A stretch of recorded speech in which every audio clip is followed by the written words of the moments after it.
15 తేదీలు. అష్టమి మధ్యలో ఉంటుంది. అర్ధరాత్రి ఎలా మధ్యలో ఉంటుందో కృష్ణపక్షంలో ఉండేటటువంటి అష్టమి అలా మధ్యలో ఉంటుంది. కృష్ణపక్షం పితృదేవతలకి కూడా చీకటి, అలాగే దేవతలకి దక్షిణాయనం చీకటి, ఉత్తరాయణం పగలు. కాబట్టి దేవతలకు చీకటి, దేవతలకు చీకటి, పితృదేవతలకు చీకటి, మనుష్యులకు చీకటి, సమస్త భూతకోటికి చీకటి. అందున అర్ధరాత్రి వేళ శ్రావణ మాసంలో అష్టమి తిథి నాడు ఉండేటటువంటి చీకటి కటికి చీకటి. ఇంకా అంతకన్నా ఎక్కువ నల్లగా ఎక్కువ చీకటిగా ఉంటుందని చెప్పడానికి అవకాశం ఇక లేదు. అటువంటి చీకట్లో అందరికీ ఆదరణీయమైన వస్తువు ఏది ఉంటుంది? జ్యోతి. జ్యోతి అంటే దీపం. అంత చీకట్లో దీపం వెలిగిందనుకోండి, అది ఎక్కువ ఆదర్శవంతమవుతుంది, ఎక్కువగా స్పృహణీయమై ఉంటుంది, ఎక్కువగా సంతోషకారకమవుతుంది. అదిగో అంత చీకటి ఉండేటటువంటి కాలంలో అర్ధరాత్రి వేళ ప్రభవించింది పరిపూర్ణ అవతారం, శ్రీకృష్ణావతారం. అందుకే అంత చీకట్లో వచ్చాడు అన్న మాటకు అర్థం ఏమిటంటే ఆయన జగద్గురువై వచ్చాడు అని గుర్తు. కృష్ణం వందే జగద్గురు. అజ్ఞానాన్ని నివృత్తి చేయడానికి మహానుభావుడు జగద్గురువై వచ్చి ప్రస్థానత్రయంలో ఒకటైనటువంటి భగవద్గీతని కురుక్షేత్ర సంగ్రామ భూమిని ఆధారం చేసుకుని అర్జునుడిని యోగ్యుడైనటువంటి శిష్యుడిగా స్వీకరించి ఆయనని అడ్డుపెట్టి దేశకాలములతో సంబంధం లేకుండా లోకము ఎప్పటికీ కూడా అనుష్ఠించడానికి యోగ్యమైనటువంటి వేదాంత భూమికలు కలిగినటువంటి భగవద్గీతని మనందరికీ కూడా అందించాడు. కన్నులు తెలుగుని కడు చిన్ని పాపడై దానవి చనుబాలు త్రవి చంపే అంటారు పోతన గారు. ఇంత గొప్పవాడు. ఆశ్చర్యం ఏమిటంటే ఇంత గొప్ప పరిపూర్ణ అవతారం ఎక్కడ పుట్టింది అంటే తలకడిగితే కాని మొలకడగక, మొలకడిగితే తలకడగక ఏమీ తిరిగినటువంటి గోపాల బాలుర వంశంలో పుట్టాడు. ఏ పాములెరుగక ఏ పారు మీటికి పశువుల కాపరి ఇంట పాము కలిగే అంటారు పోతన గారు. ఏమీ తెలియకుండా పశువుల్ని కాపాడేటటువంటి పశువుల యొక్క కాపరుల ఇంట్లో తాను ఉద్భవించాడు. పుడుతూనే గొప్ప లీల చేశాడు. అటువంటి కృష్ణ పరమాత్మ యొక్క అవతార ఆవిర్భావ దినోత్సవమైనటువంటి శ్రావణ మాసంలో వచ్చేటటువంటి కృష్ణపక్షపు అష్టమి, అది రాత్రి పరివ్యాప్తమై ఉండగా శ్రీకృష్ణాష్టమి అన్న పేరుతోటి నైమిత్తిక తిథిగా చేసుకుంటారు. ఇవాళ రోజున గోపూజ చెయ్యడం, కృష్ణ పరమాత్మకి అభిషేకం చెయ్యడం, కృష్ణాష్టకం చదవడం, కృష్ణ నామాలతో పూజ చేయడం, తులసితో అర్చించడం, ఆయన నామాన్ని స్మరించడం, భగవద్గీతలో ఒక్క శ్లోకాన్నైనా ఇవాళ చదువుకోవడం, భాగవతాన్ని కనీసం కళ్ళకద్దుకుని ఇవాళ ఒక్కసారి తల మీదైనా పెట్టుకుని పక్కన పెట్టడం, అవకాశం ఉంటే ఇవాళ కృష్ణావతారం యొక్క ఆ ఆవిర్భావానికి సంబంధించినటువంటి ఘట్టం దశమస్కంధంలోంచి ఒక్కసారి చదువుకోవడం. జలధరదేహు నాజాను చతుర్బాహు సరసీరుహక్షు విశాలవక్షు చారు గదా శంఖచక్ర పద్మ విలాసు కంఠ కౌస్తుభమణి కాంతిభాను కమనీయ కటిసూత్ర కంకణ కెయ్యూర శ్రీవత్సలంచనంచిత విహారు మరుకుండల ప్రభాయుత కుంతలలాటు వైఢూర్య మణిగణ వర కిరీటు బాలు పూర్ణేందు రుచిజాలు భక్త లోకపాలు సుగుణాల బాలు కృపావిశాలు చూచి తిలకించి పులకించి చోద్యమంది ఉబ్బి చెలరేగి వసుదేవుడు ఉత్సహించే అంటారు పోతన గారు. చతుర్భుజుడై శంఖచక్ర గదా పద్మాలతో పీతాంబరంతో వనమాలతో కారాగారంలో పుట్టాడు.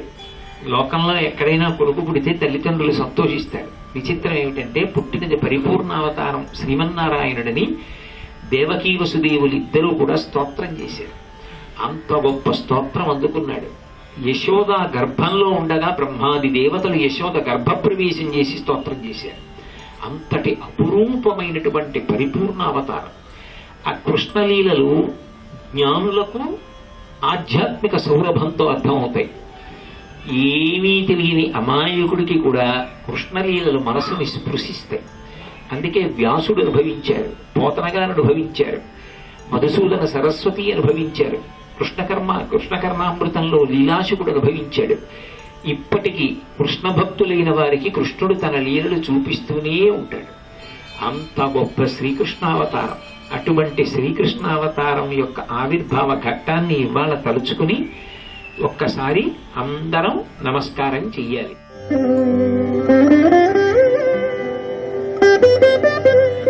శ్రీకృష్ణ కమలానాథః వాసుదేవః సనాతనః వసుదేవాత్మజః పుణ్యః లీలామానుష విగ్రహః శ్రీవత్సకౌస్తుభధరః యశోదావత్సలో హరిః చతుర్భుజాత్మచక్రాసి గదాశంఖాద్యుదాయుధः దేవకీ నందన శ్రీశః నందగోపప్రియాత్మజः యమునా వేగ సంహారీ బలభద్ర ప్రియానుజः పూతనా జీవితహరః శకటాసురభంజనः నందం వ్రజజనానందే సచ్చిదానంద విగ్రహः నవనీత విలిప్తాంగః నవనీత నటోనఘః నవనీత నవాహారః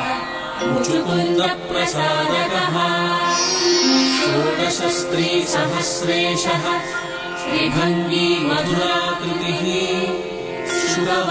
శుభవానమృతాబ్ధేందుః గోవిందో యోగినాం పతిః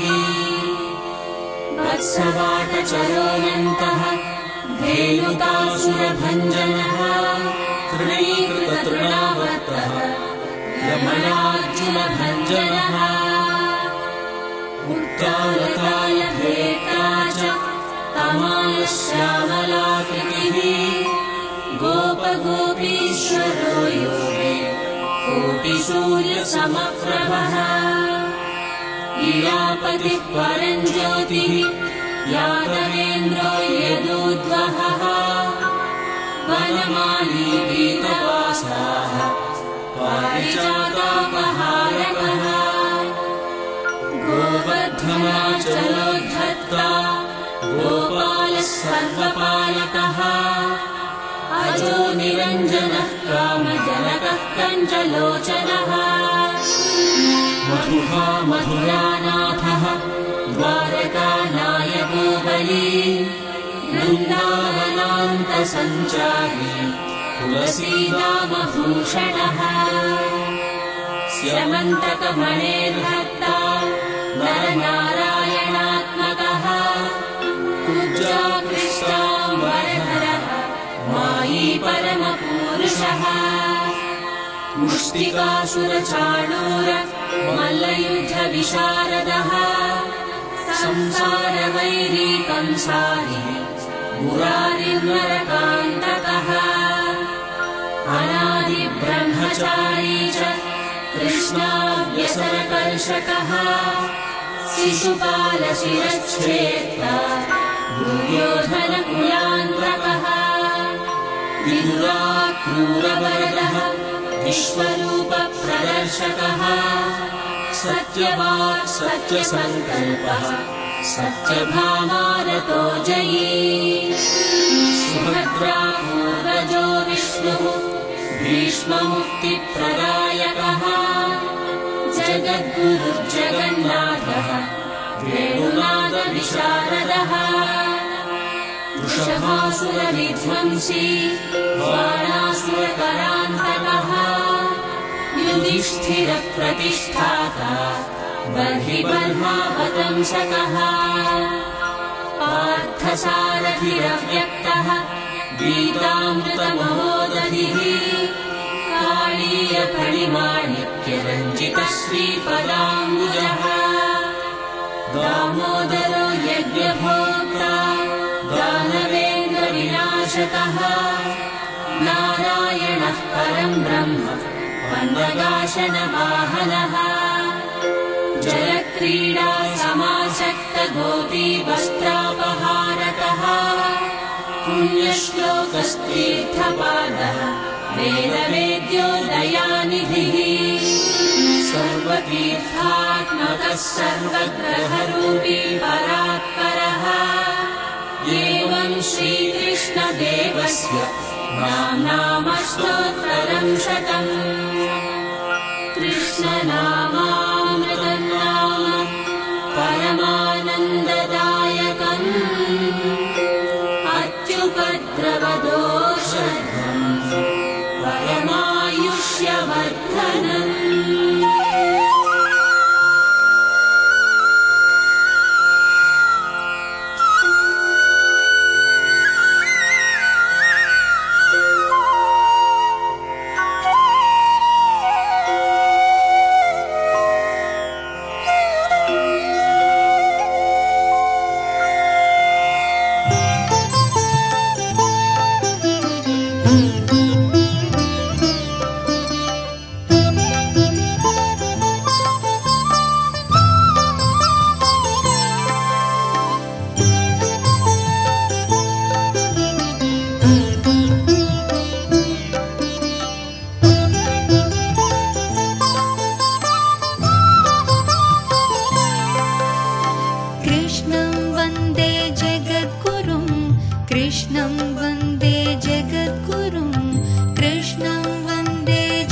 वसुदेवसुतं देवं कंसचाणूरमर्दनं